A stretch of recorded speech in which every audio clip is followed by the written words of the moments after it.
The great ones, they're different. They really are. Not better, just different. Sure, there's a physical power, a mental strength, a complex but resolute constitution too. There's a whole lot more than just the measurables. That's something else, that intangible. It separates us from them. Welcome to the Legends series on Andy Raymond Unfiltered. Best ever? That's hard to answer.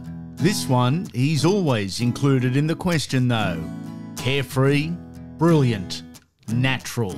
But who is Brett Kenny?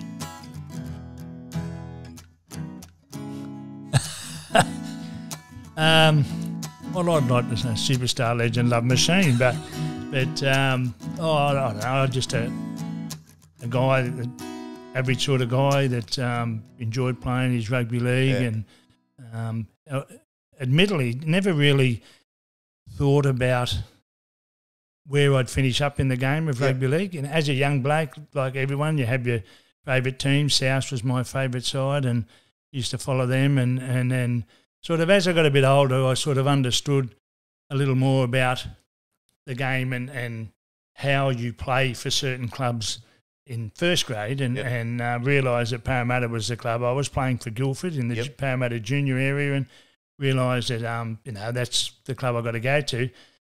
But yeah, never really had a lot of aspirations about I'll go on and play for my new country and everything. But and as I got closer to playing at Parramatta, I guess that was the thing. Obviously, was to get graded at first and then move up the grades. And as I got into first grade, well, then the next step was okay. Well, I'd like to play Origin, and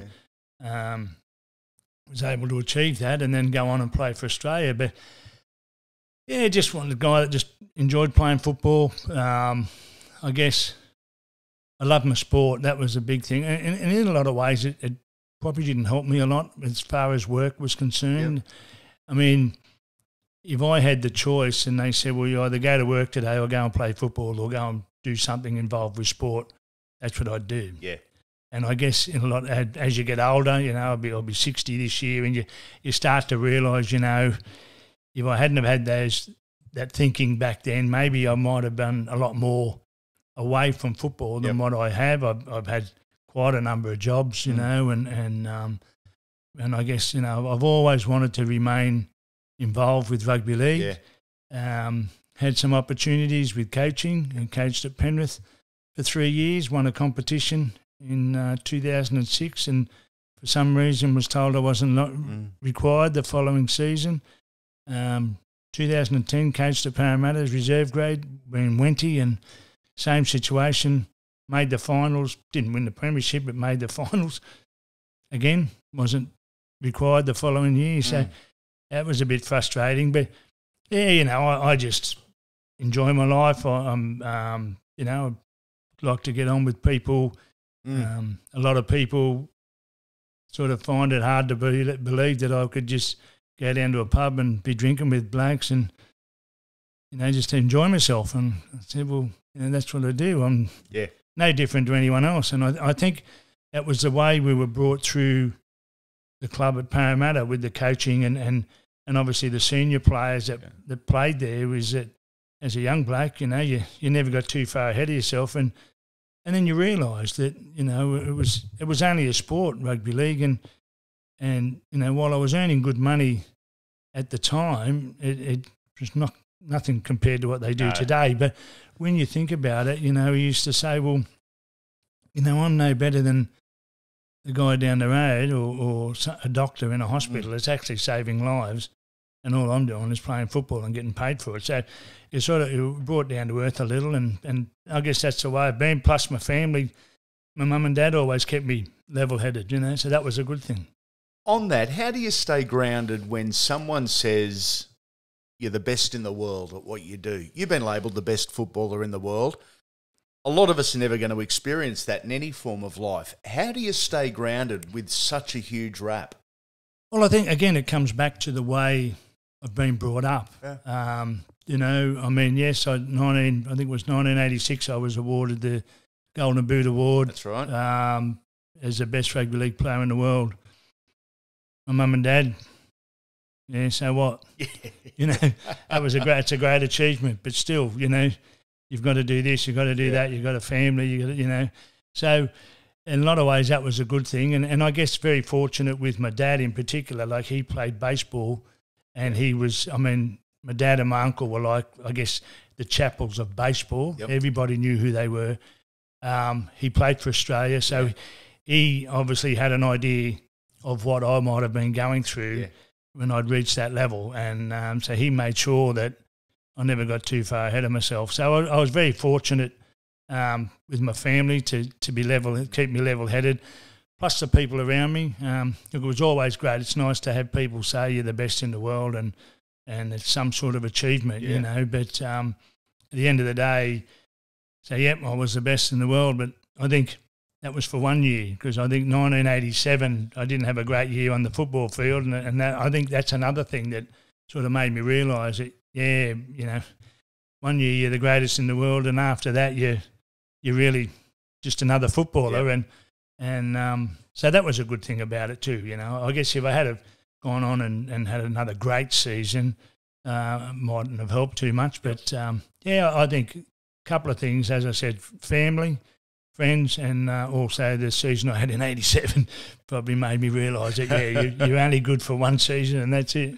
The term best natural footballer was often used to describe you. What does that mean? Does it mean you couldn't follow a game plan, or does it just mean it happened? Well, I think probably a bit of both. Look, I tell you, there were sometimes I couldn't follow the game plan, and but things just sort of happened naturally for me.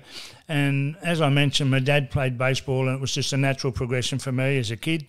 I played baseball in the summertime, rugby league in the winter, and obviously baseball, you know, hand and eye coordination is very important. And I think that probably played a big part in the way I was able to handle the rugby league and the football and do things there. I was never one for really practicing a lot of things. I would do some things. Okay. But it was, I guess, you know, in the book that I wrote, it was called The Natural. And I guess in a lot of ways that's probably what happened. It was just a natural thing for me. Were you coachable still? Oh, yeah. You know, I learnt, you know, from a young age that you never know everything, and you're always there to learn things. So you're always, and the other thing was that I was always told was, you know, you always respect people that want to talk to you. You don't have to agree with what they say, and you don't have to do what they say. And I mean, everyone wants to give you advice, and the reality is, if you've got respect for someone, you would listen to them. And you probably take that advice. You may not have respect for them, but you still listen to them, and you'd walk away and say thanks very much and be done with, you know. And you don't have to do what they say. But great call. But you know, I guess I'd like to think I was coachable. I suppose you'd have to ask some of the coaches. They might say no. You reckon Jack might have argued? Oh, may have argued a few times. But I really do think that I was very fortunate. When you mentioned Jack Gibson, I feel very fortunate that I was able to play under Jack and play at a young age.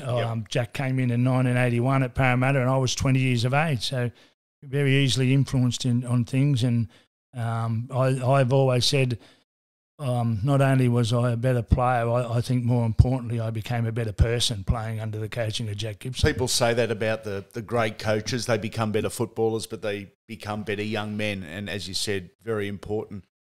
Everyone's got a favourite Jack Gibson story. Does one stand out to you? Yeah, look, as you say, he's got a few. There's a couple, but just quickly, I remember Sterlo saying to Jack one day at training at Granville Park, that was not obviously 1982.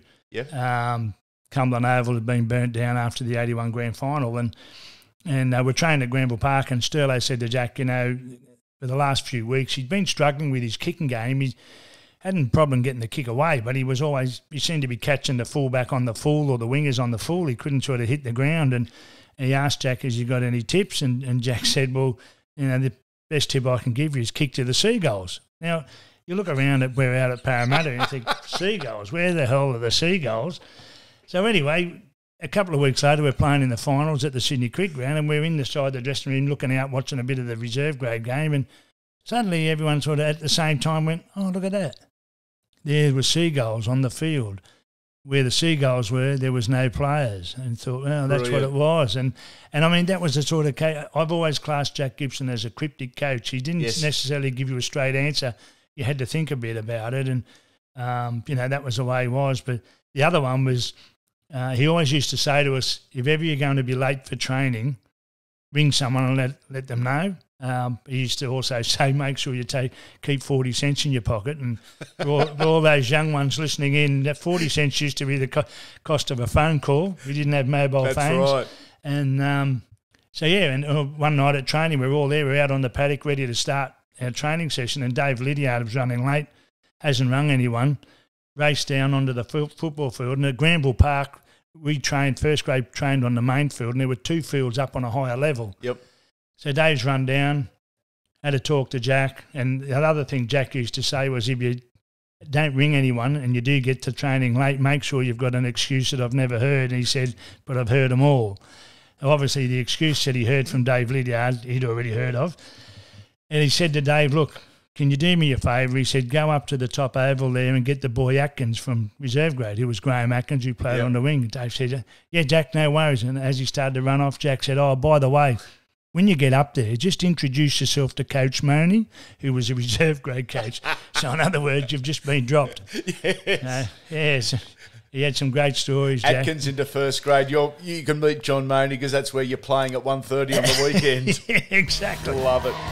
Hey legends, the footy is back. Here's my first tip of the season. Make it personal. Your name, your number on your jersey. Official licensed NRL jerseys, retros, polos and training shirts all in the one place. For the hard-running man, the cover-defending woman and the chirpy little ones that remind you of an out-of-control halfback. For an exclusively unfiltered deal, go to yourjersey.com.au/Andy and put Andy in as your coupon code to get a free gift at checkout. Gear up, legends. Mate, you joined the mighty Eels in 1980. Let's revisit Sunday, July 6 of that year, Redfern Oval, your debut off the bench. What do you remember of your first game in first grade? Oh, it was a lot quicker than I expected. Yeah. I probably didn't find it that tough. It probably took me a few weeks to realise that the reason I didn't find it that tough was because of the bloke I was playing outside of. He was pretty good. He wasn't too bad. Yeah, Mick Cronin. Kicked the occasional goal. It was funny, as I mentioned earlier, I was a South Sydney supporter as a kid, and here I am at Redfern Oval sitting on the bench watching first grade, and in the back of my mind I'm sort of hoping that South won, and then I'm thinking, well, I hope they don't, and all of a sudden I get a tap on the shoulder and had to go on, and Tony Morose had torn a hamstring, so I went out and played the remainder of the game out in the centres with Mick Cronin, and it was a lot faster than what I was used to, and a lot tougher. There was a lot more went into the tackles, I'll put it that way. It was a pretty good initiation. And then the following week, I got named in the starting side. That was your starting makeup. It was just a week later, but it was still in the centres from memory. Was Mick Patterson still? Yes, at Mick Patterson was at 5'8". Sterlo at halfback. And so I played in the centres outside Mick Cronin. And, as I said before, I was very fortunate when I started at Parramatta. I've got to be very thankful for John Peard because he was the first grade coach and he was the guy that brought me into first grade. And from what I was told by Mick Cronin, Arthur Beetson mentioned it to Peardy and also mentioned to the Crow. He said to him, you need to come up here early instead of getting here at your normal time. He said, I want you to watch this kid. He's going to be playing outside you at some stage. And it was fortunate it was me, and that's exactly what happened. And so, I've got to be thankful that John Peard actually, took a bit of a risk on me playing because I was really, I think it was about 82 kilos. I was a skinny-looking blonde-haired kid, and I thought, it was a bit of a gamble, and fortunately enough for me, it paid off. But playing outside Mick Cronin, I believe I was able to achieve a lot. As you just said earlier, I got the Golden Boot Award and best player in the world, and I believe the reason I was able to do that was because of what happened early on in my playing career. I played outside Mick Cronin, who really did look after me a lot. As I was saying earlier, it took me a few weeks to realise how hard this game was. It didn't seem to be that difficult for me, but he made it easy for me. He looked after me, and I think that's the reason I was able to achieve, because I was able to grow into my position, grow into first grade, become very confident with my ability, and that was because of him, because I didn't cop too many hard knocks. I think he probably copped a lot because he wouldn't give me the football and looked after me, and I think that's why I became the footballer I did, because of him. We had to explain earlier that there were no mobile phones in these times. We may have to explain now that you said you played as a centre outside Mick Cronin. Yes, kids, that was back in the day where the centres played on the same side of the field. Played on the same Inside side. centre, outside centre. Exactly, and the 5'8" threw the ball to the centre, he threw it to another centre. And even from a scrum, centres were beside each other unless the scrum was in the middle of the field, and you didn't have a centre playing in the second row, backing into a second row. Yeah, you didn't have fullbacks at hooker and 5'8" at front row either. The club had come into the competition in 1947, hadn't won a premiership. 1981 comes around. You beat Newtown 20 points to 11. Your first premiership, the club's first premiership. How important was that? Oh, look, I think it was very important, not just for the players and the club, but probably more so for the supporters. I mean, there'd been people, you can imagine, there were people around, as kids in 1947 started following Parramatta, and they'd seen Parramatta at the bottom of the table. I remember, as I was saying earlier, I was a South Sydney supporter, went to Cumberland Oval and watched South and Parramatta, and South gave them a bit of a hiding, and that was obviously in the 70s. And so they struggled for a long time, and all of a sudden, the supporters have got this team that looked like they could win a competition, and went on and won the premiership against Newtown. And as you mentioned, it was my first grand final I'd ever played in. I was never fortunate enough to play as a kid in a grand final, and to have it, your first one as a first grade grand final, was something very special, and obviously the win was great. And you could see that night when we got back to Parramatta Leagues Club, and I might say it took quite a while to get from people that know the area in Parramatta to get to Church Street through to O'Connell Street, which is only like 2 blocks. Just packed, people everywhere. The bus couldn't get through. There were people in the streets. They had to get a police escort to get us into O'Connell Street. And then from there, the players had the bouncers come out from the club. The players actually had to get off in O'Connell Street and get on the top of a Hardy's tabletop truck, who Hardy's was a sponsor. Major sponsor, yeah. And the reason being is because they couldn't fit any more into the club, so they wanted the people outside to at least get the experience of seeing the players. So we got on the tabletop, we were on there, and then we actually virtually been carried in on their shoulders, on the bouncers' shoulders, inside the Leagues Club, and then had to make our way up to the restaurant where we were going to have dinner. Yep.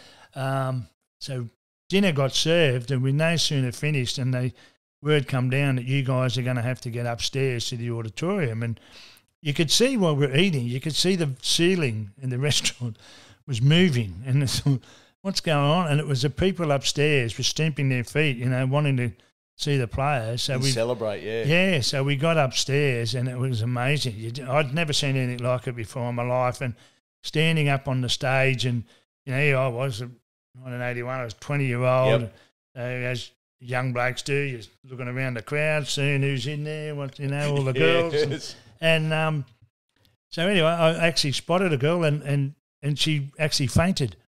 Not because she looked at me, but she'd fainted, and they were jammed in that tight. She just fell back on someone and it didn't hit the floor.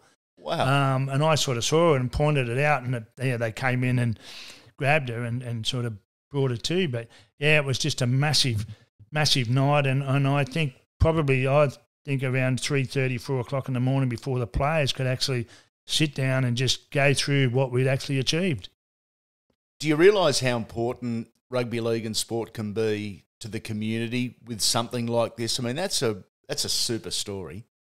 Yeah, it was amazing. As I said, I'd never experienced anything like it before in my life, and even back in 1982, the following year, where we won the Premiership, it just wasn't the same as 81. Does the first one stand out? The first one really stands out, and I think maybe even the Parramatta fans might have become a little complacent and thinking, oh, well, we'll win it again, and which we did, but nothing beats 1981, and not just the game, but what happened after the game at the club and the supporters. And I think a lot of times back then, if you lived out west, you weren't classed as,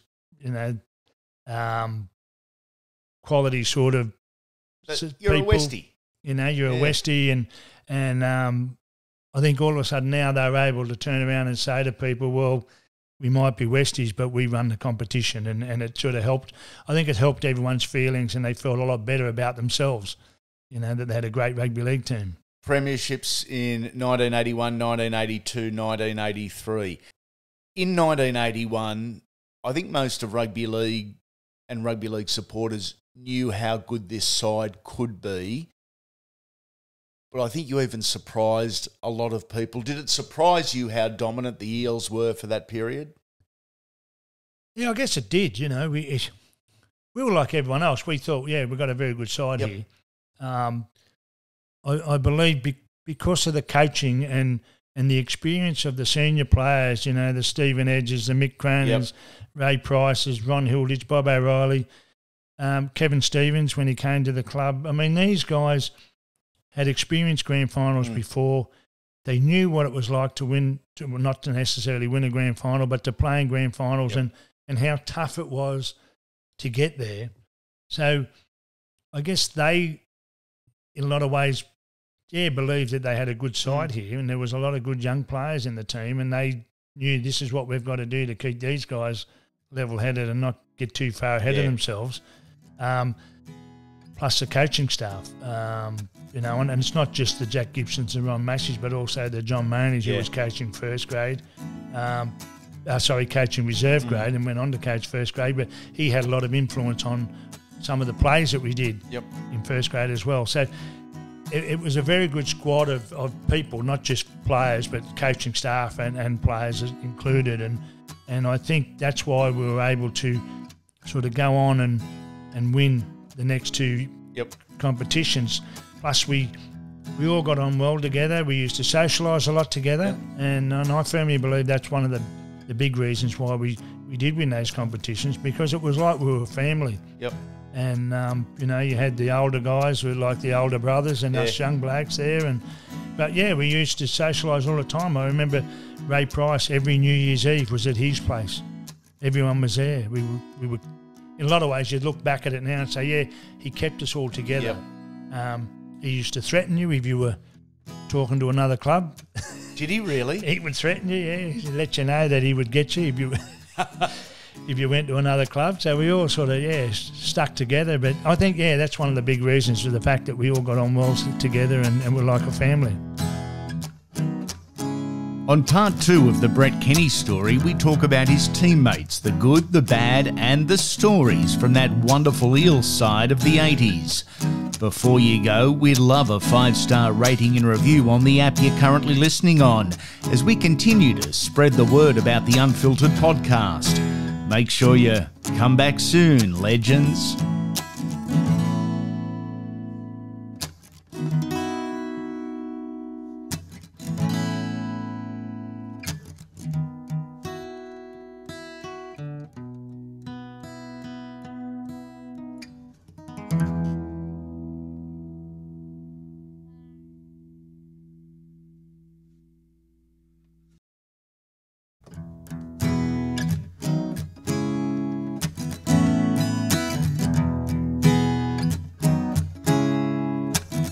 Welcome back to Andy Raymond Unfiltered, The Natural, the Brett Kenny story. Previously, we spoke about the early years, the mentors and the magic. The story continues. 3 grand finals. you've got the distinction of scoring 2 tries in each of those grand finals. It's a feat that won't be repeated. I think I can say that confidently. How special is that to have your name in the history books linked with such a stat? Yeah, it is. Well, it's good. I mean, it's probably something you don't think about too much. That someone might bring it up and you go, oh, yeah, that's right, I did. You know, and I do remember after the 82 grand final, people were saying to me, did you go out there looking to score 2 tries? And I said, well, no. You're nice to score tries, but you just sort of play your game, and if you're in the right position at the right time, you might be lucky to come up with a try, you know, and I was fortunate enough to be in the right position on a couple of occasions and score 2 tries. I think you're being humble there. I don't think right position is accurately the description. I think bamboozling defence is a better description. Does one of those 6 tries stand out above the others? Well, yes. I think a lot of people would probably agree it's the same for them as the last try I scored against Newtown, where through the dummy. Down the sideline. Down the sideline. I think everyone sort of remembers it. And funny thing, I watched the game. At the time, I had the ball in my hands and I was thinking that Eric Grace was inside me, but didn't realise, typical Eric, he was still hanging back. I actually had, I think, Steve Ella was inside me and Eric was back inside him.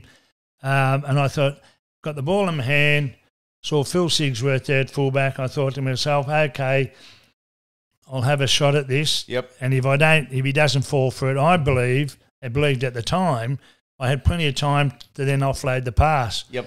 When I saw it in a replay, realised that if he doesn't fall for it, we're not talking about that second try that I scored, he would have tackled me. So I was a bit lucky in a way that he did fall for it, but it was one of those things, and it was good to score the try. I wasn't thinking about, that's the second try I scored. I was actually, to be honest with you, I was glad I got to the try line. John Ferguson was coming from the other wing, and I'd had enough by the time I got there. I thought, that'll do me. And I think Eric ended up pulling me up off the ground. I was a bit tired, but that's the try that probably sticks in my mind most out of all of them. The core of the side, we'll go through some of them. I'd love your thoughts on these teammates, if there's something that stands out about them as a player, as a person, or a story. Eric Growth. Oh, look, one of the lowest players I've ever seen. He's a good bloke, Eric. He was actually the best man at my wedding, my first wife, and great mates. And you look at him and you watch him. He's just a magnificent player. And I honestly believe that we've never really seen how fast Eric could run. To me, he only ever ran as quick as he thought he had to. Was he quicker chasing a player than he was in open spaces? Because he knew how fast he had to be to get the player. Yeah, well, look, that's not a bad statement. I would never have thought of that. But yeah, it's probably the case. I mean, as you say, when he makes a break and there's no one in front of him, he doesn't sort of bust his dirt box to get there, you know. But I remember we'd have sprint training, and there was myself, Neil Hunt, Steve Ella, a young guy from reserve grade, Brett Garnan. Yes. So we were all pretty quick. Yep. And we would have been 20, 21 years of age. And at the end of the sprint training, the session, we'd have Jerzy Komorowski was our sprint trainer. He'd say, righto, we'll just have just a race. Yep. Straight out race.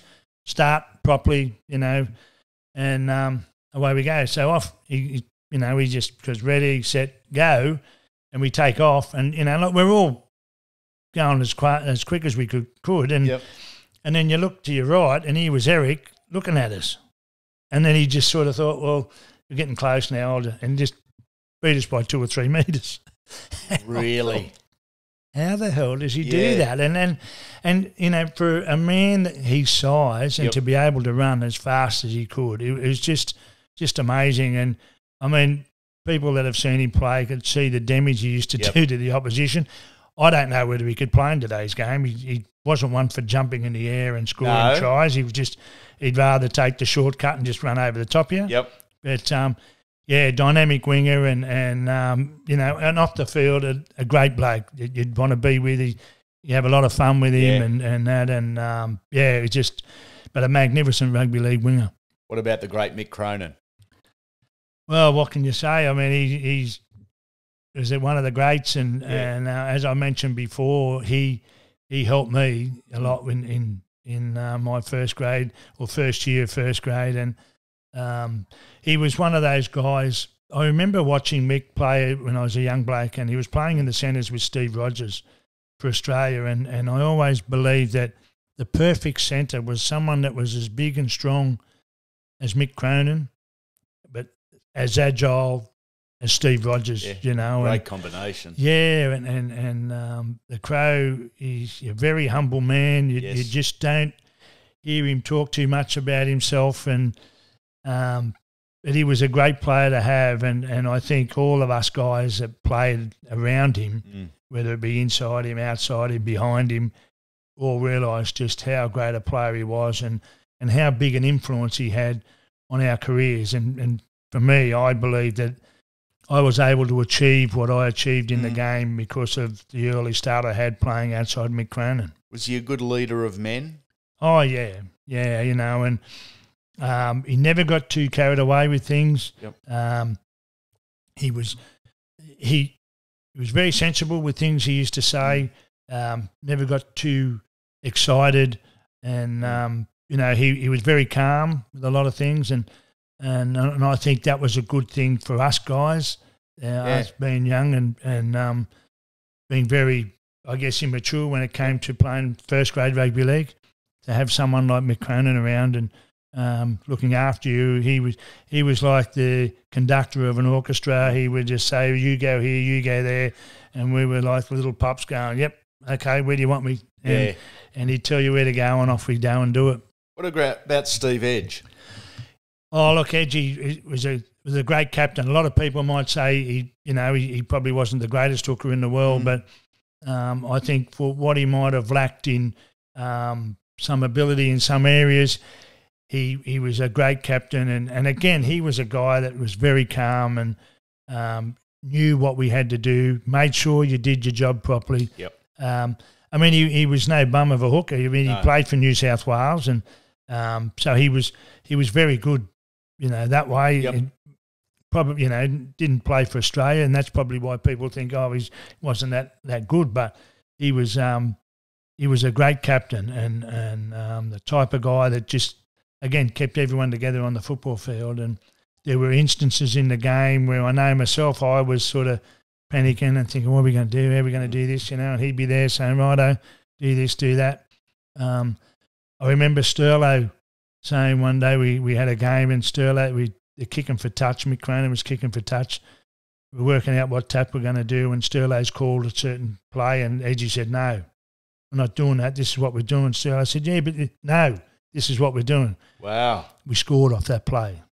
And Sterlo said from there on in, he never questioned anything that Edgy wanted to do, and he was just that type of player.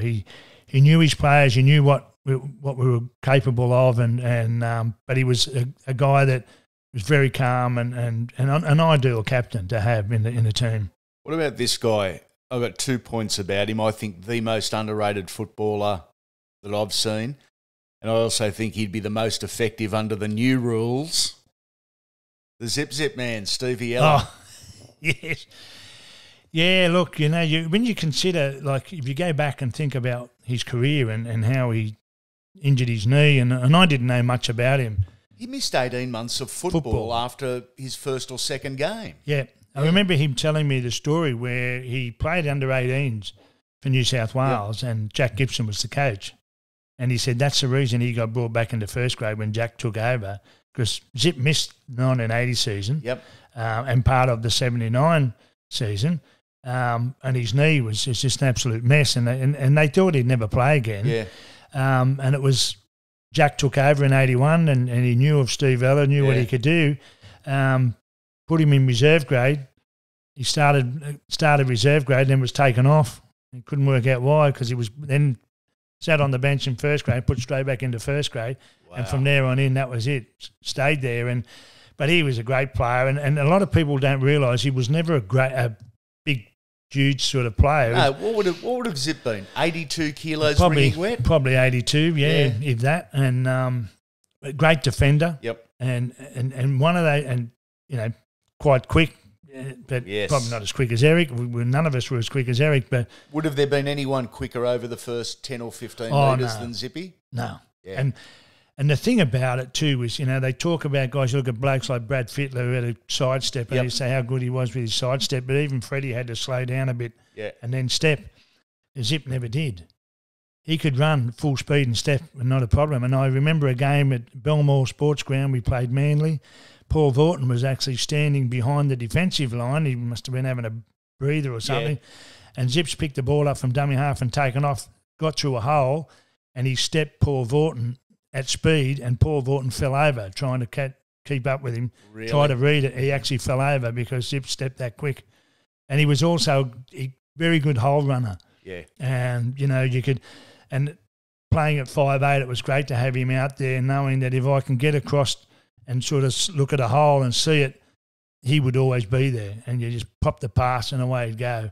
You know, it was just – and as you say, in today's game I'd kill it. Yeah, he would. And these guys wouldn't know how to defend against him. Hey legends, the footy is back. Here's my first tip of the season. Make it personal. Your name, your number on your jersey. Official licensed NRL jerseys, retros, polos and training shirts all in the one place. For the hard-running man, the cover-defending woman and the chirpy little ones that remind you of an out-of-control halfback. For an exclusively unfiltered deal, go to yourjersey.com.au/Andy and put Andy in as your coupon code to get a free gift at checkout. Gear up, legends. What about the leader of the pack in your early years, Bobber the Bear O'Reilly? Leader of the pack on the field and at the bar. Yes, he was a great bloke to have around, you know. And I love Bubba O'Reilly. He came back and played in 1981, and I mean the story is he wasn't that keen to play, and Jack convinced him to come back, and he won a competition. And again he was one of those senior guys that, you know, kept us all you know, level-headed, and he loved to have a bit of a laugh and a joke and that, but, you know, you knew when he was serious. And the other thing was, I think that sort of got me a bit was in 1981 in the grand final at half-time we were behind and we weren't going all that well, and the Bear got up and had a bit of a chat, and this was after Steve Edge had said something, Ray Price had blasted everyone. Mick Cronin came in and calmed everything down again. And then the Bear got up and said, look, you know, this is the first grand final I've ever played in. If you're going to win it for someone, you want to win it for me. And he had like a bit of a tear in his eye, and I'm sitting there thinking, yeah, you know, it would be for him. It'd be nice to be able to win it. And we went out there at just after half-time, and there was a scrum, and you might remember Tom Redonic has scored from the scrum. Yes. And we're standing behind the line. I won't use the exact words that we used, but something along the lines that stuff winning it for the Bear. How about we win it for ourselves? You know, so that's what we did. But yeah, he was a great player and a good ball distributor, and a lot, you know, out of the Arthur Beetson mould, and just a great guy to have around the place. As I said, loved to have a bit of fun and everything, but you know, was. When you needed to be serious, he knew when to be serious. And if he was serious with you, you knew you listened. You didn't try and not listen to what he had to say. Speaking of serious, speaking of cranky at times, brutally tough, you lock forward Ray Price. Yeah, so they still reckon he gets angry, you know. He would. He's a great player, and he was one of those, when he was captain, you know, he was one of those guys that would lead by example. Yep. And it used to amaze me how he could do what he did in a game of rugby league and continue doing it for 80 minutes of football. And the things that you didn't see as players, and also I guess the fans, was the amount of work he did away from the football field on injuries. And, you know, you'd see him one weekend, you see him in the dressing room, you think, yeah, he's going to be struggling, won't be able to train Tuesday night. And Tuesday night was always a physical night, so if you had any excuse to get out of it, you'd use it. Yeah. But sure enough, he'd be back training again on the Tuesday night, and you didn't, you know, until he actually sat down and spoke to you about what he did, you'd realise then the amount of work he did at home. And there were times when he'd go home on a Sunday night and he wouldn't get to bed till 2, 3 o'clock in the morning because he was up icing whatever injury he had. Then he'd go back to sleep, trying to get back to sleep and couldn't sleep. So then he'd ice it again. And he knew if he did fall asleep, he had an alarm going off every 2 or 3 hours to ice the injuries and that. But he was just a phenomenal player. And, you know, when, as I said, when he took over the captaincy, and I think it was 1983, 84, just led by example and just one of those just tough guys, just keep going all the time. It's amazing how the game changes because Ray Price was under 6 foot. He was well under 90 kilos. The modern day lock forward is 6'3", 105 kilos. But there were none better than Ray Price. And beyond him, Wayne Pearce, who physically wasn't a big guy either. No, compared to what they do nowadays, you know. But I honestly believe that if those guys, Wayne Pearce and Ray Price, were playing today and did the training, they would be as big but just as good as what they were back in the 80s. I really struggle with comparing eras. Who is the best? But I think the elite level would be good in any era. Yeah, that's what I look at. I think, you know, you've got to look at the different eras and say, well, what did they do? Like things have changed a lot. Like even in the 80s, we started doing weight training under Jack Gibson, but it was only once or maybe twice a week during the off-season, pre-season. Now they do it 3 or 4 times a week all year. 12 months of the year, But then you go back to the 70s and 60s and, you know, they never did any really weight training or anything like that. So to me, the guys that were, you know, at the top of their game in the 50s, 60s, 70s, 80s would still be the elite player in today's game. I agree. Now, I think I've saved the best to last, your halves partner and your good mate Peter Sterling.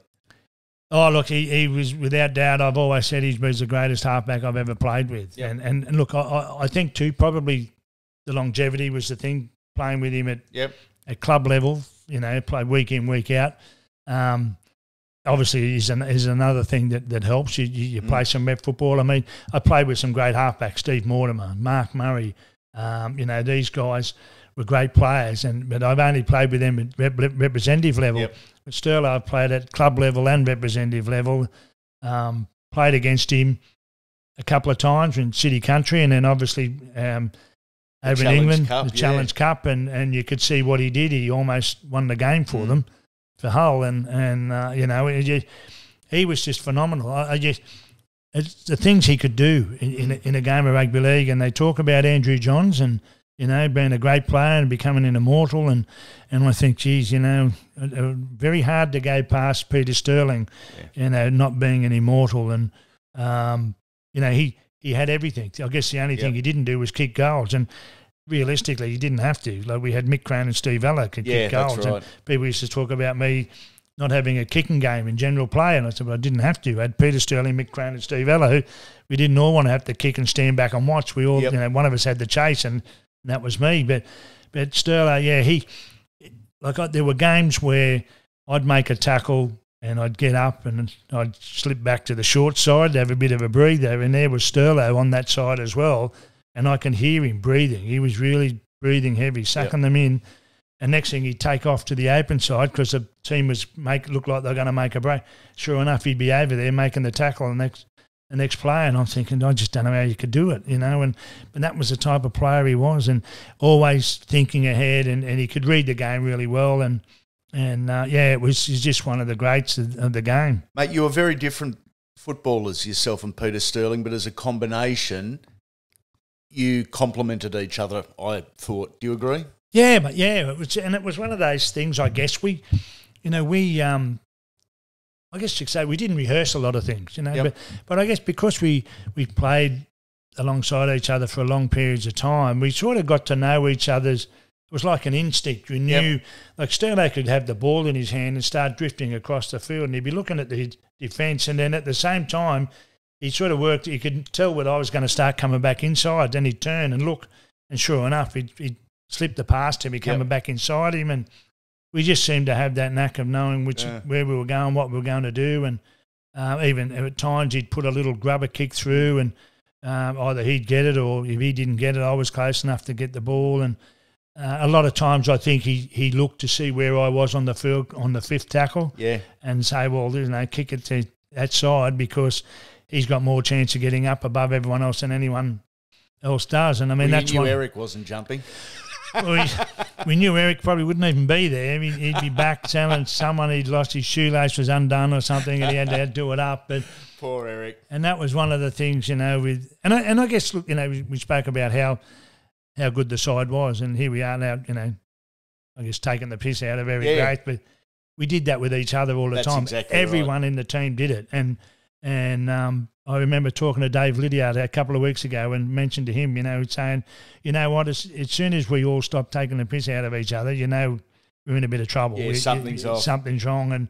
But Sterlo, he's just phenomenal. And I often think about, they talk about Immortals, and I have people saying to me, you should be an Immortal. And I think, well, I think Sterlo, deserves to be one just as much as me. He's certainly got plenty of supporters, as do you. Back to the 3 premierships. A couple of years later, you'd win number 4 in 1986, a 4-2 win over the amazing Bulldogs side. To be able to send out Mick Cronin and Ray Price with a premiership fairy tale, how special was that to the playing group? Well, I think that was the biggest thing. It wasn't winning the premiership. It didn't mean as much to us. We'd already won 3 before. We'd played in 5. This was going to be our 5th grand final. So winning yes, it's nice to win, but I think on everyone's mind was we've got to win this for these 2 guys, for Mick Cronin and Ray Price, and I think back then too, if you remember, the Crow had an eye injury and was out for a majority of the season, and a rib injury on his comeback game, wasn't it? And so a lot of the guys, myself, Eric, Sterlo, Steve Ella, especially Zip and myself, because we were mostly around the Crow most of the time, we sort of said, it's about time. We believed that we'd had enough experience now. We'd been playing first grade for a while. We'd gone on and we'd all played for Australia. We thought it's about time we started looking after him instead of him looking after us. And it was great when he came back, and started playing.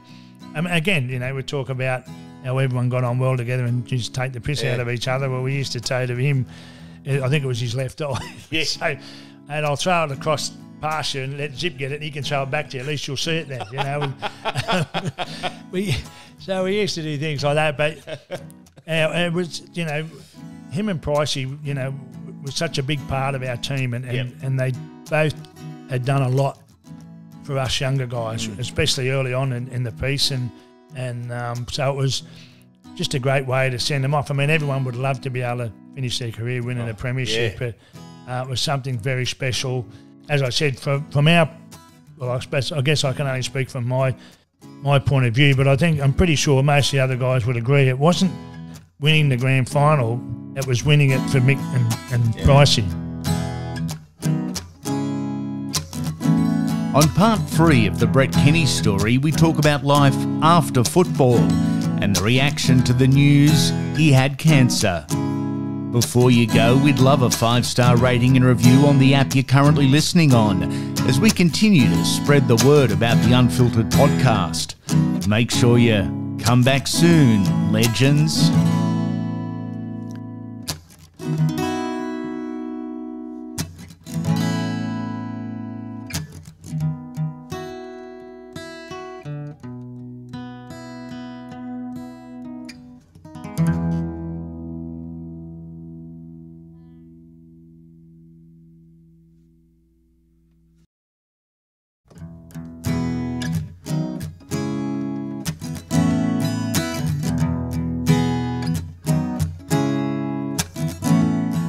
Welcome back to Andy Raymond Unfiltered, The Natural, the Brett Kenny story. Previously, we talked premierships, teammates, trophies and accolades. But there's also a very different side to the man and different story to tell. Who do you consider your biggest rivals from a team perspective? Was it the Bulldogs? Yeah, I think the Bulldogs won, Manly too. Yep. Manly, you know, we played them twice, 2 out of 3 grand finals, and we won both of them. And the Bulldogs, it gets the same. We played them twice in grand finals, and we had one apiece. 1-1. We played them 84 and they beat us, and then we didn't get to play them in 85. We got beat by the Dragons. That's right. In the final, and then 86 we played them again. But I think, yeah, they were probably the biggest rivals we had.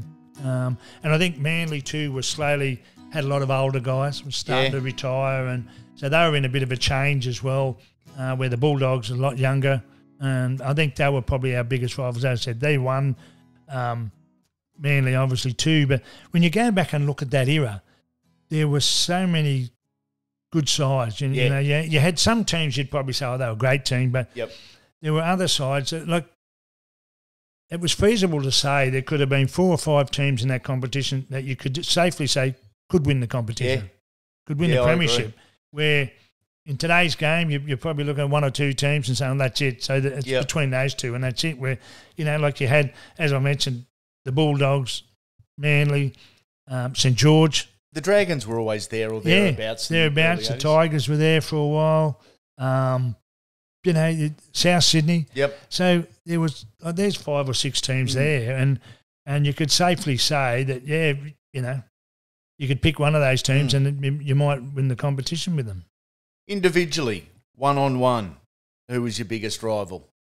Was it someone from the New South Wales Rugby League, or was it Wally Lewis? I think it was Wally Lewis. You know, I enjoyed playing against Wally, and I know people, you know, or there's always going to be an argument as to who was the better 5'8", and look, I don't have a problem with you know, people saying Wally Lewis was the greatest 5'8", and you know, he was. He could do just about everything. He probably wasn't as quick as me. He wasn't the quickest player on the field, but, you know, he's great kicking game, very strong defender, could read a game well.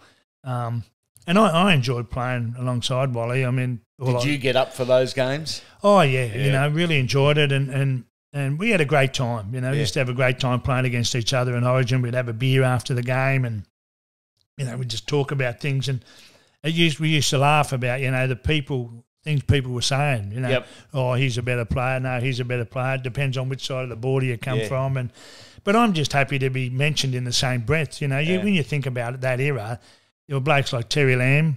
I think Cliffy Lyons was on the scene later on. You know, but he was starting to emerge. Alan Thompson had been there, and there was a lot of great players running around in the 5'8" position, and you know, to be mentioned alongside Wally, I think was, you know, something very special, and I was happy with what I achieved in the game. I mean, I know people have said, oh, you didn't play too many representative games after 87, and Wally kept going, and I said, well, like I stopped to think about it one day after people were asking me these questions, and I thought, you know, I got graded at Parramatta when I was 19. I played first grade that year. At the age of 25, which was 19, I was 25 in 1986. So at the end of that year, I'd been playing first grade since I was 19. I played, I think, back to probably 13 State of Origin games. I was a member of the first New South Wales side to win a series. I was a member of the first state team, being New South Wales, to win a series 3-0. I'd been away on 2 Kangaroo tours. Played at Wembley Stadium in the Challenge Cup final. Was the first Australian to win a Lance Todd Trophy Man of the Match award. And at the end of that season, I won a Golden Boot award for the best player in the world. And I'm thinking, well, and I'd played against every rugby league playing country in the world. There wasn't as many as there is now. And I thought, well, but there was nothing much more to do. I'd achieved everything at the age of 25. And so, and in 1987, you know, we started a family. So I was lucky that I had achieved everything you could in the game, because then I didn't have to worry about, oh, you know, what do I do? I'd like to be able to reach this level or achieve this. And I've just started a family, and I don't want to be able, you know, be away all the time. And I was lucky enough that I'd done all that, you know, by the age of 25. Speaking of the Kangaroo tours, we're talking about arguably the 2 greatest Kangaroo touring squads ever assembled in 1982 and 1986. Who were your roommates and how did they differ? Well, size was one thing. Okay. In 1982, I was roomed with Mark Murray. It's a halfback. Yeah. 1986, I was roomed with Mal Meninga. So Big there was difference. a slight difference there in size. But Mark Murray was great. I mean, it was my first tour and I was a bit of a shy guy and I was very lucky there was a lot of Parramatta guys on that tour. But over a period of the time we were away, you get to know blokes. And Muppet, as he was known, was just a great bloke to be with and had a lot of fun, just enjoyed being around people. And I guess in a lot of ways he probably didn't get a lot of opportunities on that tour. Sterlo was the number one halfback. Well, went away as actually probably the number two halfback. Steve Mortimer was the number one halfback with Wally Lewis being the 5'8". Sterlo got a jump on him and Sterlo remained the halfback in all the test matches.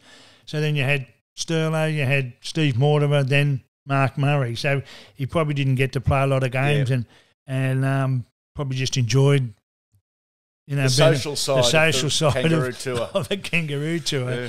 And he was a great bloke to be with. And of course in 86 I was roomed with Mal and he was just a great bloke. He'd been away in 82 and we knew each other from that tour and he's just a man monster. He was just a massive guy and I remember after one of the training sessions, my bed was alongside a wall, which on the other side of the wall was the bathroom, and Mal's bed was on another wall, which like the foot of his bed faced my bed. Okay. And so I'd had the shower first. I got out of the shower and I was just sitting around watching TV, and I heard the shower get turned off. I knew he was coming out, so I stood on the end of my bed, and as he come past me, I jumped on his back. I thought I'll have a bit of a wrestle. And he's walking along, and he sort of got over towards his bed, and he got me off his back, and then he's picked me up and thrown me. Did he really? I was about 86 kilos then, and I might have been a bit heavier because in England for a while, so I've eaten good food. And he threw me, and I've actually hit my bed and bounced into the wall. And so I was always told never let them know they hurt you. Yeah, that's right. So I just got up and said, mate, have you had enough, and he just laughed, but he was great to be with. So you didn't play with Mel again? Oh, no, I never worried about it anymore. I think he'd had enough of me. That's right. But he was a great bloke, and I was very fortunate to be there when he had the phone call about his wife was pregnant when he left to go away on that tour, and got the phone call to say that she'd had a girl, I think it was, and it was the funny thing was it was the night before the third test. So we'd gone through that tour in 86 as we did in 82. We hadn't lost a game up till then in England. And here we were playing the third test, and the night before, Mal's told his wife's given birth to I think it was their first child, and it was a daughter. And so I said, oh, well, that's good. We should have a drink. Yeah. So we ring up room service and had all this beer, and they threw in a champagne because we said, so that's fine. And a few of the boys that were all there, they said, what's happened, and I said, Mal's wife just got the message, she's just given birth. Yep. Oh, great, we'll have a drink, Yep. And then I think Wally knocked on Donnie Ferner's door, who was the coach, and said, this is what's happened. And Don said, well, that's great, good news. He said, but look, you guys better get to bed. We've got a test match tomorrow. And I said, Wally said, yeah, no worries. Donnie shut the door. He's just come straight in the room. We're now drinking beer and champagne. And then the guys that weren't playing in the test, well, they've all gone out. So when they're coming back, they're going, what's going on? He said, Mal's, have a drink. So next thing, 3 a.m, it's all 28 tourists. We're still there. We're still there thinking, I wonder when these players are going to leave. So they finally left. We all got off to sleep the next morning. It was very quiet on the bus. Oh, and I mean, normally it is before a game, but this wasn't because it was before a game. This was because I think we were all hungover. Yeah, and we were a bit seedy the first part of the game. First half, I think we were behind at half time in the third test. We'd come back and actually Wally said a few words at half time, and it really sort of lifted everyone with what he'd said. And we'd gone out in the second half, and I think he scored the first try of the second half, Wally, and and we went on and won the game. But it was amazing. And I used to tell people the story and say, this is how good England were. We were on the drink till 3:34 in the morning, and we still went out and beat them. Oh, I love it. Hey legends, the footy is back. Here's my first tip of the season. Make it personal. Your name, your number on your jersey. Official licensed NRL jerseys, retros, polos and training shirts all in the one place. For the hard-running man, the cover-defending woman and the chirpy little ones that remind you of an out-of-control halfback.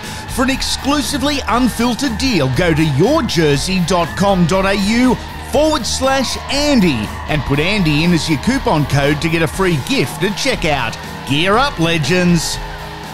265 games for the Eels, 17 State of Origins, 17 Test matches, 4 Premierships, 2 Clive Churchill medals, a Lance Todd Trophy, a Golden Boot and a Challenge Cup as well.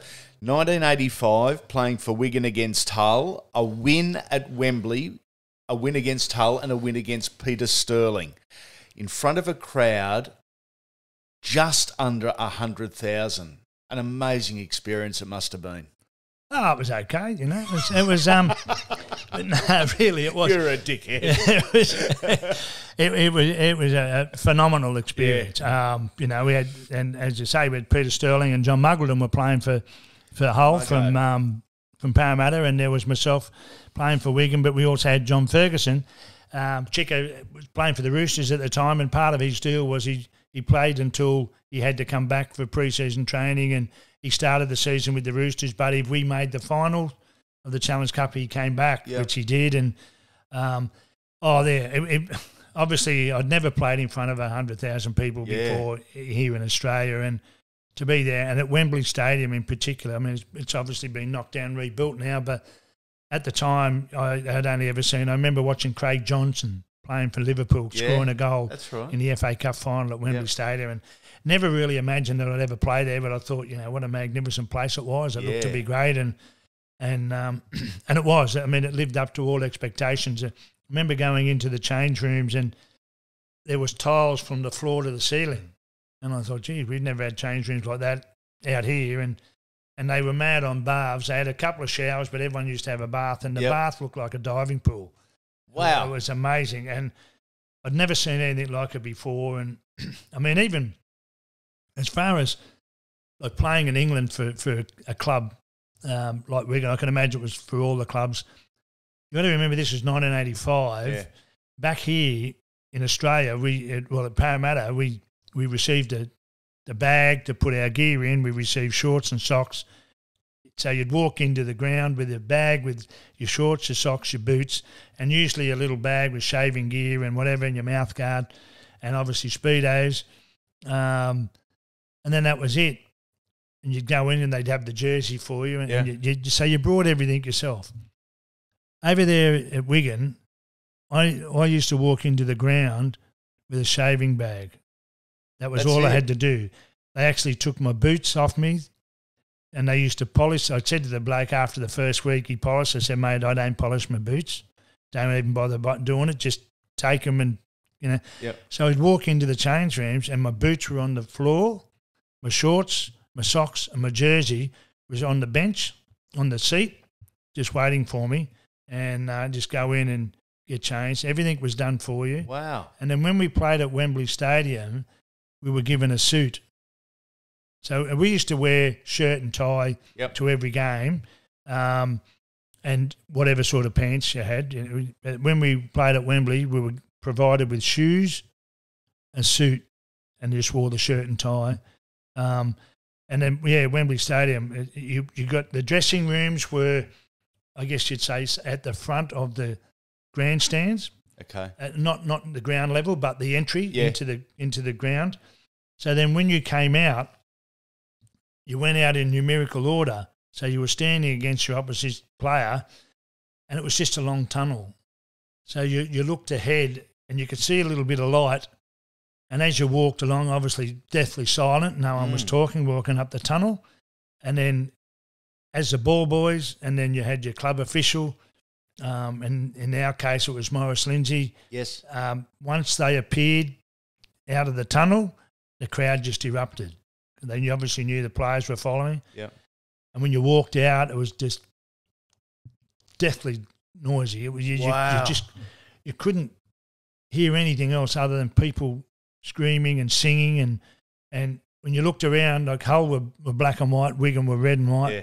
and that's all you could see. It was just black, red and white around the place, and they were singing and everything, and I thought, gee, it was just amazing. You walked out across a dirt track, Yeah. then onto the grass, walked up to the middle of the field, turned your right, and then lined up there, and then you were introduced to all the dignitaries of the game and of the British Rugby League, and Ken Arthurson was there from Australian Rugby League, and I know, like, with the cricket and the rugby union, they always meet someone from the royal family, and of course I'd always thought, I'd like to meet Princess Di, that she wasn't a bad sort. Yeah, good sort. And I knew she wanted to meet me, so Of course. you can understand. She was a huge why. Eels fan. Oh, of course, Yeah. yes. Or just and a Brett Kenny fan. And a Brett Kenny fan. So, unfortunately, that didn't happen. She couldn't make it, apparently. They sent Charles instead? No, the Duke of Gloucester. And I'm thinking, who the hell's the Duke of Gloucester? Why would I want to... So anyway, I mean, I got myself into a bit of shit anyway before the game started. People, obviously probably by now would have read and heard what happened. But I had a jacket on, and, the tracksuit top, Wigan tracksuit top, and I didn't know what to do with my hands. I felt uncomfortable having them down by my side or in front of me or with my hands behind my back. So I just put my hands in my pockets of the tracksuit top, and when I was introduced to everyone, I just took a hand out, shook hands, and the majority of times the person wanted to have a bit of a chat because I was introduced as, this is Brett Kenny, our Australian player. So they all ask about what it's like in Australia and have a bit of a chat. And I'd put my hand back in the pocket. Well, I did that to everyone, and of course the media thought that was disrespectful, and I said, well, it wasn't meant to be disrespectful. That's just what I do. And then even when I even have a lot of mates now joke about it and make comment at what they heard, the commentators, when we had to go out onto the field. Everything, all the formal part was finished. Now we had to go onto the field, and I walked like I did out here. Which you did every game. Yep, and I just walked from the halfway line up towards the try line to the corner Tapped of your the boots try a couple line, of tapped my times. boots a couple of times, and had my hands in my pockets. Yep. And they were saying, the commentator saying, oh, Brett Kenny, he doesn't want to be here, he doesn't want to play. And I think it was Neil Hunt mentioned to them as the game was going on and said, oh, yeah, I've seen him like this before. He was ready to play, and I think Sterlo mentioned the same thing. He said, I saw what he was doing. He said, I've seen him do that. And I knew then he wasn't, he was ready to play. It wasn't as if he didn't want to be here. But that was just me. And it was quite funny when they said, he didn't want to play. And then I ended up winning the Leinster Trophy and we won the game.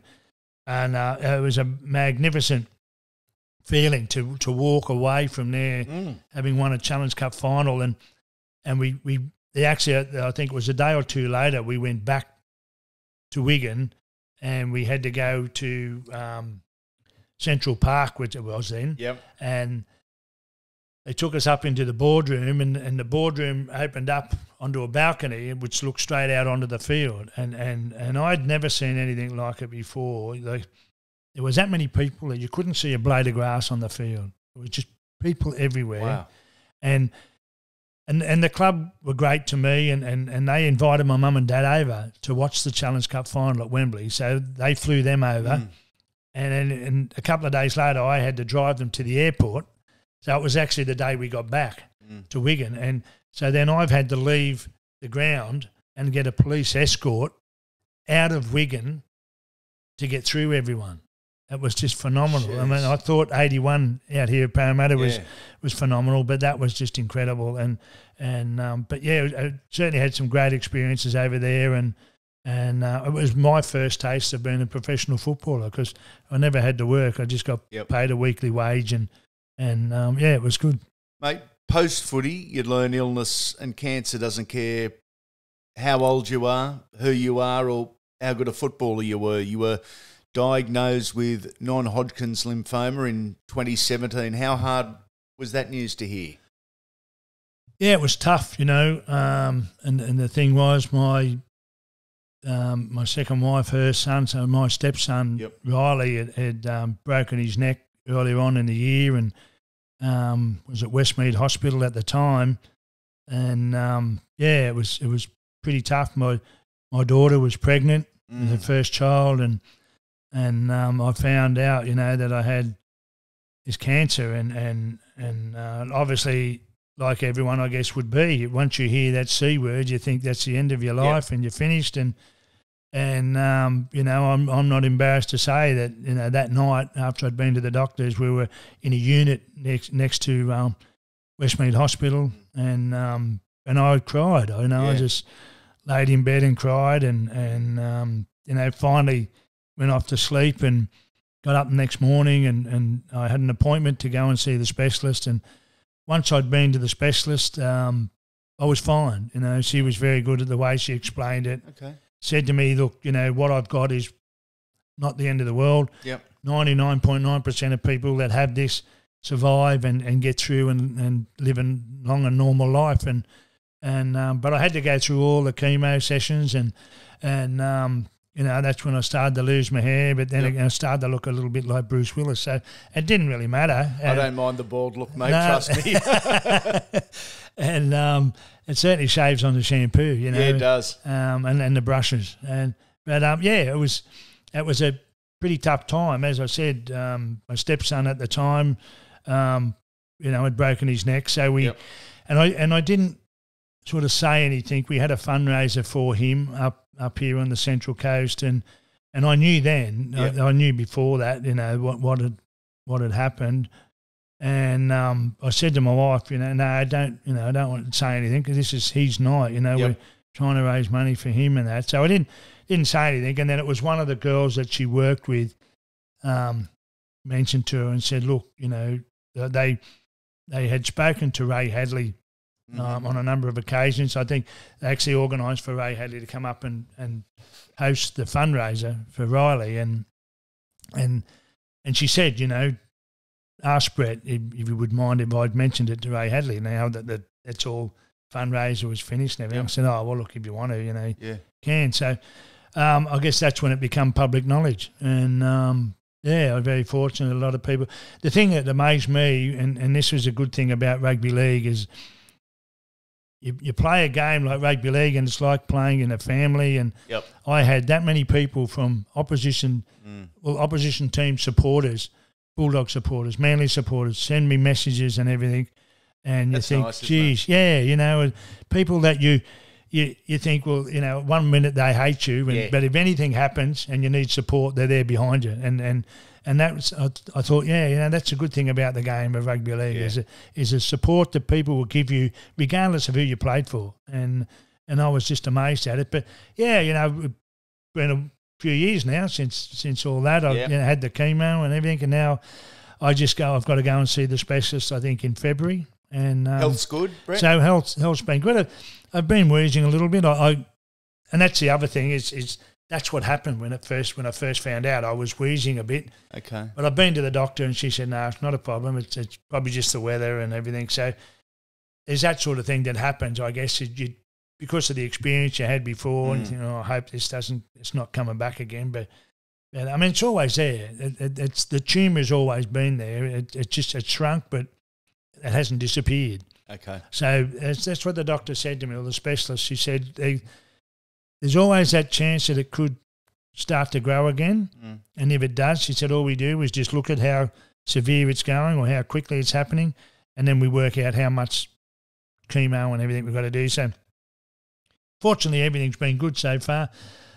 Sometimes I look at my stomach and think I'd like to say it was the tumour's gotten bigger, but I know, it'd be nice to say that in one way, but I know I don't want that to happen. It's just me eating too much and not doing enough training. So.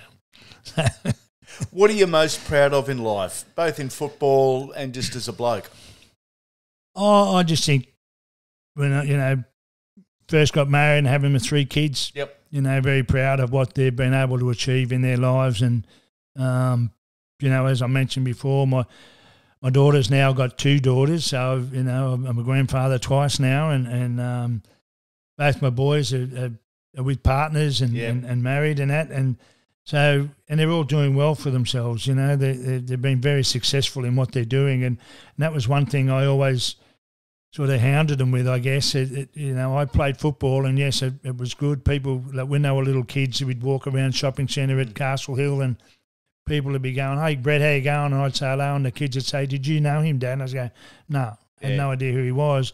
We had to explain to them, this is why they know me. Yep. And after a while, you know, they'd say it would happen again, and they'd say, "Oh, you didn't know him, Dad, did you?" I said, no. And they understood what it was all about.